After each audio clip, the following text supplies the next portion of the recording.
భద్రాద్రి కొత్తగూడెంలో వరద పోటు వణికిస్తోంది. భద్రాచలం వద్ద గోదావరి ఉధృతి పెరుగుతూ వస్తుంది. ప్రస్తుతం రెండో ప్రమాద హెచ్చరిక కొనసాగుతుంది.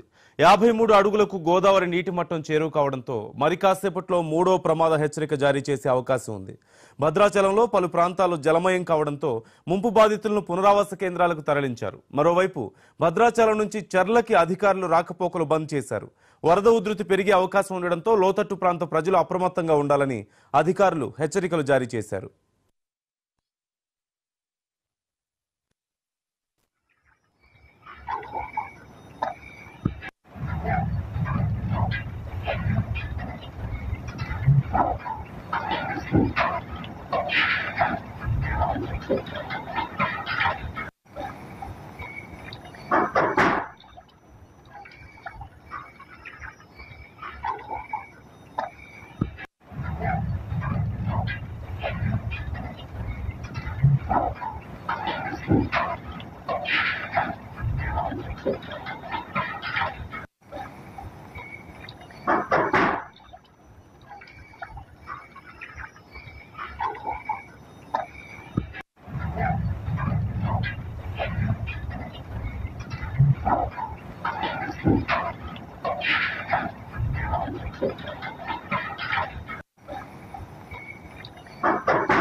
భద్రాద్రి కొత్తగూడెంలో వరద పోటు వణికిస్తోంది. భద్రాచలం వద్ద గోదావరి ఉధృతి పెరుగుతూ వస్తోంది. ప్రస్తుతం రెండో ప్రమాద హెచ్చరిక కొనసాగుతోంది.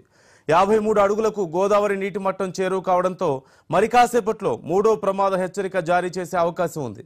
భద్రాచలంలో పలు ప్రాంతాలు జలమయం కావడంతో ముంపు బాధితులను పునరావాస కేంద్రాలకు తరలించారు. మరోవైపు భద్రాచలం నుంచి చర్లకు అధికారులు రాకపోకలు బంద్ చేశారు. వరద ఉధృతి పెరిగే అవకాశం ఉండడంతో లోతట్టు ప్రాంత ప్రజలు అప్రమత్తంగా ఉండాలంటూ అధికారులు హెచ్చరికలు జారీ చేస్తున్నారు. పూర్తి సమాచారం మా ప్రతినిధి రామకృష్ణ అడిగి తెలుసుకుందాం. రామకృష్ణ, భద్రాచలం వద్ద గోదావరి ఉధృతి భారీగా ఉన్నట్లుగా తెలుస్తుంది. ప్రస్తుతం అక్కడ పరిస్థితి ఏంటి? అధికారుల చర్యలేంటి? ఏ ప్రాంతాల మీద ఎఫెక్ట్ చూపించే అవకాశం ఉంది? నందు, గోదావరి ఉధృతి గంట గంటకు పెరుగుతుంది. ప్రస్తుతం రెండో ప్రమాద హెచ్చరిక అయితే కొనసాగుతుంది. ప్రస్తుతం 52.7 అడుగులు గోదావరి నీటి మట్టం ఉంది. 53 అడుగులు చేరుకుంటే గనక మూడో ప్రమాద హెచ్చరిక జారీ చేయడానికి అధికారులు సిద్ధంగా ఉన్నారు. ఇది చివరి ప్రమాద హెచ్చరిక, మూడో ప్రమాద హెచ్చరిక. ఈ మూడో ప్రమాద హెచ్చరిక జారీ చేస్తే చాలా ప్రాంతాలు జలమయం అవుతాయి. ఇప్పటికే ఇటు చర్ల వైపు రాకపోకలు పూర్తిగా నిలిచిపోయాయి. పలు ప్రాంతాలు మొత్తం కూడా రోడ్ల మీదకి నీళ్లు రావడంతో చర్ల వైపు రాకపోకలు నిలిచిపోయాయి. ఇటువైపు కోనవరం వైపు కూడా రాకపోకలు నిలిచిపోయాయి. దీని ఫలితంగా ఛత్తీస్గఢ్ కి, ఆంధ్రప్రదేశ్ కి, ఒరిస్సాకు రాకపోకలు పూర్తిగా నిలిచిపోయాయి.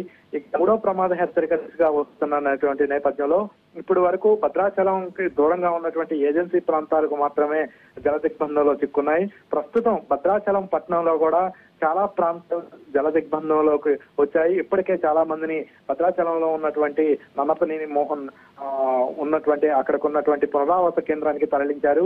మరి మూడో ప్రమాద హెచ్చరిక జారీ చేస్తే గనక ఇంకా చాలా ప్రాంతాలు జలమయం అవుతాయి. కాబట్టి వాళ్ళందరినీ కూడా యుద్ధ ప్రాతిపదికన పునరావాస కేంద్రాలకు తరలించేందుకు అధికారులు అయితే ఏర్పాట్లు చేస్తున్నటువంటి పరిస్థితి ఉంది.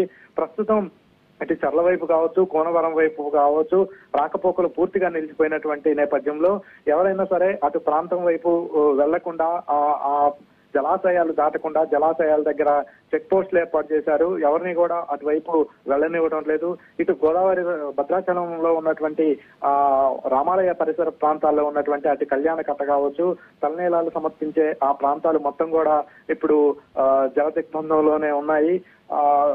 గోదావరి నది మీద మొత్తం కూడా ఇప్పుడు ఎన్డీఆర్ఎఫ్ సిబ్బంది కావచ్చు, గజి ఈతగాళ్లు కావచ్చు, వాళ్ళందరినీ కూడా సిద్ధంగా ఉంచారు. రాబోయే 24 గంటల నుంచి 48 గంటల పాటు వాతావరణం వర్షాలు కురిసే అవకాశం ఉన్నట్లు అధికారులు చెబుతూ వాతావరణ శాఖ చెప్తుంది. మరోవైపు ఎగువ ప్రాంతాల నుంచి కూడా భారీగా వరద నీరు వస్తున్నటువంటి నేపథ్యంలో ఈ వరద ఉధృతి మరింత పెరిగే అవకాశం ఉన్నట్లుగా అధికారులు అయితే అంచనా వేస్తున్నారు. మరి కొన్ని ప్రాంతాలు కూడా జల దిగ్బంధంలో చిక్కునే అవకాశం ఉండటంతో అకస్మాత్తుగా ఇంకా పెద్ద ఎత్తున వరద గనక వస్తే గనక ఇంకా చాలా ప్రాంతాలు జల దిగ్బంధంలో చిక్కుకుంటాయి. కాబట్టి వాళ్ళందరినీ కూడా ఇప్పటికే అధికారులు అలర్ట్ జారీ చేశారు. సాధ్యమైనంత తొందరగా పునరావాస కేంద్రాలకు వాళ్ళు తరలి రావాలని చెప్పి అధికారులు అయితే విజ్ఞప్తి చేస్తున్నటువంటి పరిస్థితి ఉంది. ఆ వాగులు వంకలు కూడా ప్రమాదకర స్థాయిలో ప్రవహిస్తున్నటువంటి నేపథ్యంలో ఎవరు కూడా ప్రయాణాలు చేయవద్దు, ఆ వాగులు వంకలు దాటే ప్రయత్నాలు కూడా ఎవరు చేయవద్దు అని కూడా చెప్తున్నారు. ఆ మత్స్యకారులు కూడా వెళ్ళొద్దని చెప్పి అధికారులు అయితే చెప్తున్నటువంటి పరిస్థితి ఉంది. ఏదన్నా అత్యవసరం అయితే ఇప్పటికే కంట్రోల్ రూమ్లు ఏర్పాటు చేశారు. కలెక్టర్ ఆఫీస్ లో, సబ్ కలెక్టర్ ఆఫీస్ లో, ఆర్టీఓ కార్యాలయంలో ఈ కంట్రోల్ రూమ్ కి ఫోన్ చేసి సహాయం పొందాలని చెప్పి అధికారులు అయితే చెప్తున్నారు. కలెక్టర్ ఎప్పటికప్పటికే వరద సహాయక చర్యలను కావచ్చు, ఆ వరద ముంపు ప్రాంతాలకు సంబంధించి వాటిలన్నింటినీ కూడా ఎప్పటికప్పటికే ఆయన స్వయంగా పర్యవేక్షణ చేస్తున్నటువంటి పరిస్థితి అయితే ఉంది. రాబోయే 48 గంటల పాటు ప్రజలందరూ కూడా అప్రమత్తంగా ఉండాలని చెప్పి అధికారులు అయితే సూచిస్తున్నారు. Right, thank you Ramakrishna.